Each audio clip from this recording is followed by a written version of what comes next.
ఆనాడు 1947 ఆగస్టు 15న భారతదేశ వ్యాప్తంగా 3 రంగుల త్రివర్ణ పతాకాలు దేశంలోని ప్రతి మారుమూల గ్రామాల్లో ఎగురవేస్తున్న సమయాన మన తెలంగాణ ప్రాంతంలో నిజాం ప్రభుత్వం భారత ప్రభుత్వంలో విలీనం చేయకుండా 13 నెలల పాటు యావత్ హైదరాబాద్ సంస్థానానికి సంబంధించిన ప్రజలను, మహిళలను, అప్పుడే పుట్టిన ఆడబిడ్డలను ఎంత నరకయాతనకు గురిచేశారో చరిత్ర తెలిసిన మీరు కూడా అలా మాట్లాడడం కరెక్ట్ కాదని బీఆర్ఎస్ నాయకులు తెలుసుకోవాలి. నిజాం ప్రభుత్వ సైనికాధికారి దరిద్రుడు కాసిం రజ్వీ పైశాచిక ఆనందానికి హద్దులే లేకుండా ఆనాడు బతుకమ్మ ఆడుతున్న మన మహిళలను బట్టలిప్పించి తిప్పిన వైనం, మత మార్పిడిలకు గురైన ఎంతో మంది హిందువుల గురించి తెలిసాక కూడా ఇవాళ మీరు రజాకార్ సినిమా చరిత్రపై నిందలు వేయడం ఎంతవరకు సమంజసమో ఆత్మ పరిశీలన చేసుకోవాలి.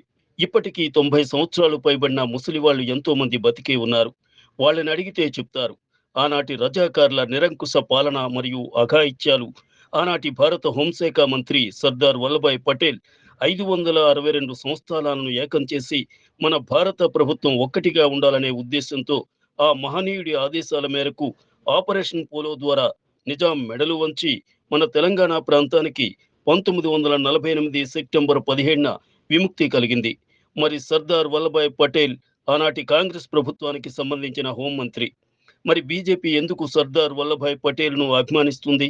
ఒక కాంగ్రెస్‌కు సంబంధించిన నాయకుడిని బీజేపీ అభిమానిస్తుందంటేనే అర్థం చేసుకోవచ్చు. ఇక్కడ పార్టీలకు అతీతంగా ఆ మహనీయుడు ఆనాడు తీసుకున్న నిర్ణయాలు ఈ దేశ భవిష్యత్తుకు ఉపయోగపడ్డాయని. బీజేపీ ఎప్పుడూ కూడా తమ సొంత పార్టీ నాయకుల విశ్లేషణ చేయడమే కాకుండా ఇతర రాజకీయ పార్టీల నాయకులు ఈ దేశానికి మంచి చేసిన వారైతే నెత్తిన పెట్టుకుని మోస్తుంది. దానికి నిదర్శనమే ఉక్కు మనిషి సర్దార్ వల్లభాయ్ పటేల్.